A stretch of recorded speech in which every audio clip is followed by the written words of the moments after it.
What's up, you guys? It's Matt here. So I wanted to talk to you about something that's very important.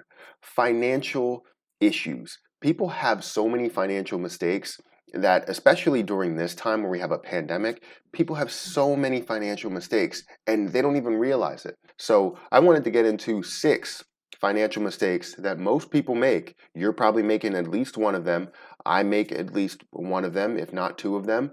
And we can get into why they're so important and break down the whole entire thing. But before I start, please hit that like button. Also, hit the subscribe button and notification bell for more videos just like this one, and get your free stocks down below with Webull and Robinhood. So let's not waste any more time. Let's jump right into the list. The first thing that's on this list is frivolous spending. People spend money on so many things that they don't need. I do this all the time. Because I do have a lot of income that is put aside for spending on these areas, but I do budget for these things. So some people don't even budget at all for these things that they spend money on, whether it's shoes every single month or every single week, or whether it's like headphones, different electronics, all different types of things. They see it, they buy it. That's not the way that you need to go about life. That's why I made this budgeting video that you can check out if you want.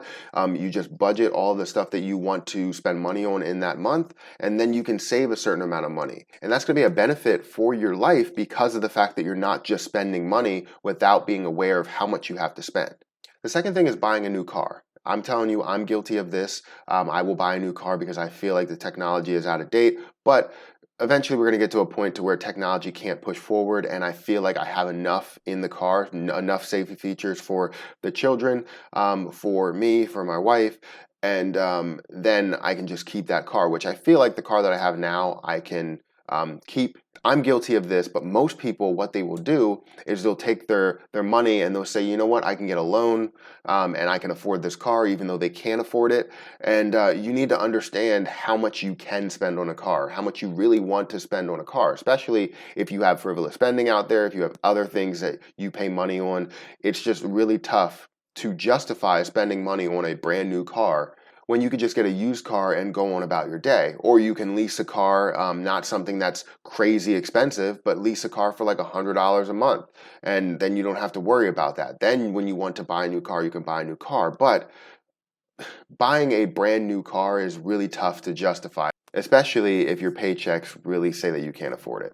Number 3 is spending too much on your house. This is very important. Most people should spend less than 25% of their income, of their household income, on their house. So if you're looking to buy a house, less than 25%. Some people will spend less than 10%. It just depends how much their income is and what type of house they really want. So less than 25% is definitely ideal because you want your overall needs, which would be your essentials, all of your bills, to be around 50%. And then the other 50%, you can worry about elsewhere. If you want to check out the 50-30-20 rule, I have that in my budgeting video. You can check that out.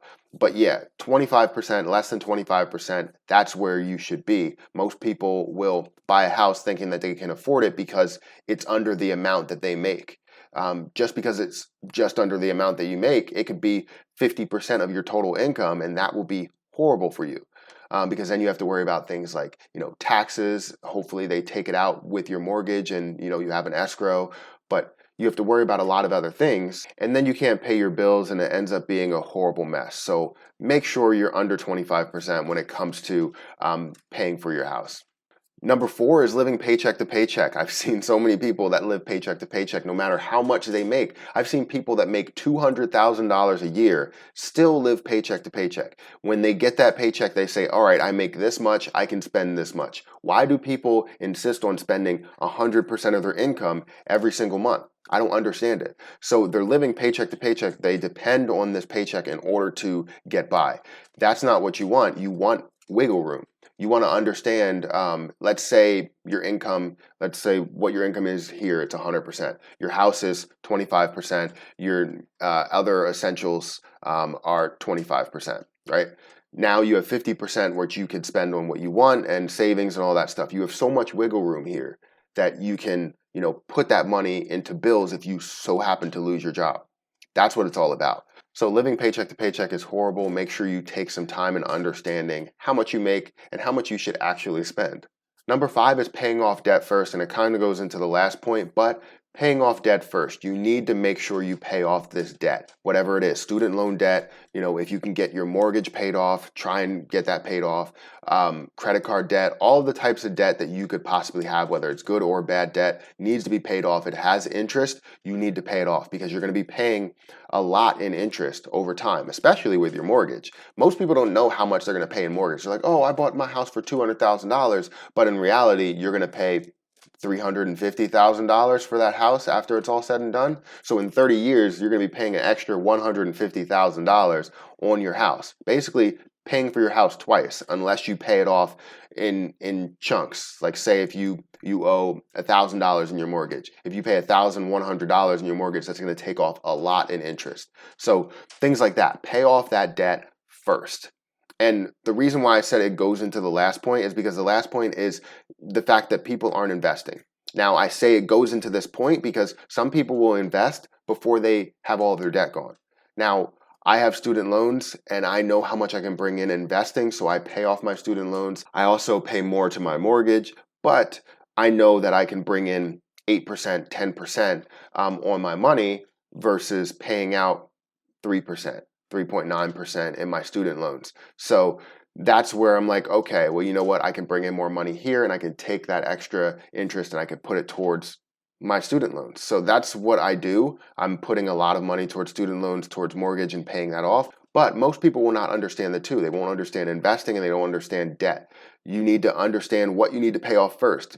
Most people have high interest debt to where it's like credit card debt of like 20%. That's absolutely ridiculous. Or they have a personal loan that's like 10, 13%, 5%, whatever, and they can't find a way to make that in the stock market or dividend investing or whatever they want to do.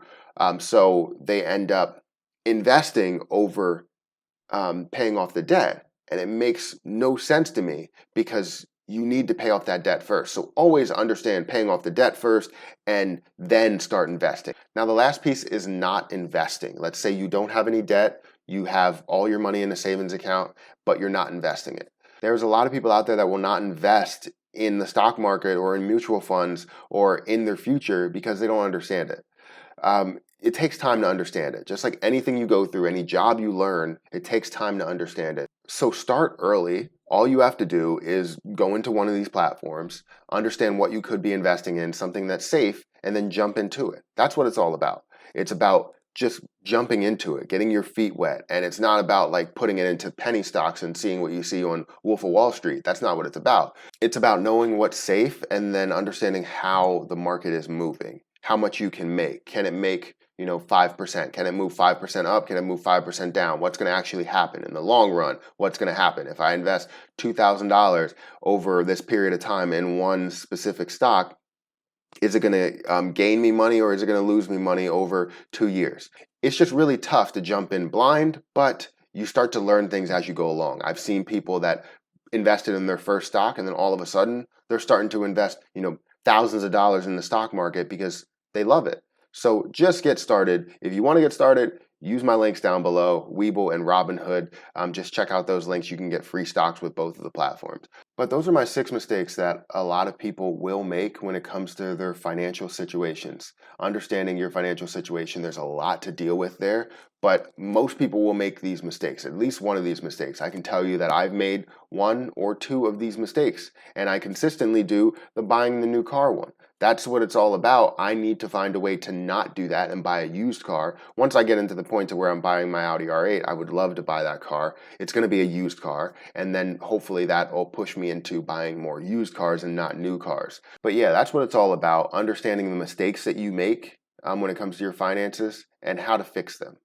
Take the steps in order to fix them. If you have any of these mistakes on your list of mistakes, then make sure you look into that and fix it.